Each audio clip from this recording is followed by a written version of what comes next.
Aqui quem fala é o Felipe.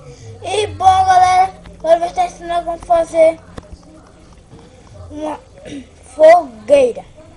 Bom, então vamos fazer esta fogueira.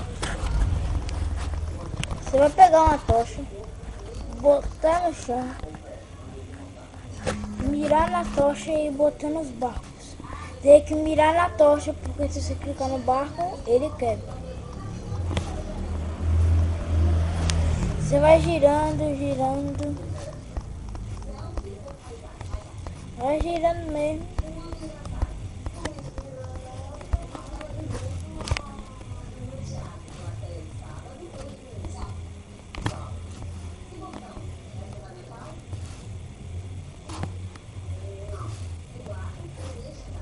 Tem que tomar cuidado para não acontecer esta merda que eu fiz.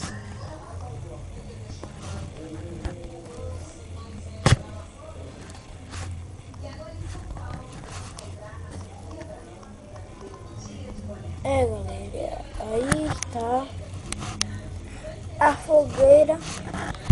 Se você quiser, pode botar uma tochinha no meio para sair uma fumaça para parecer mesmo uma fogueira.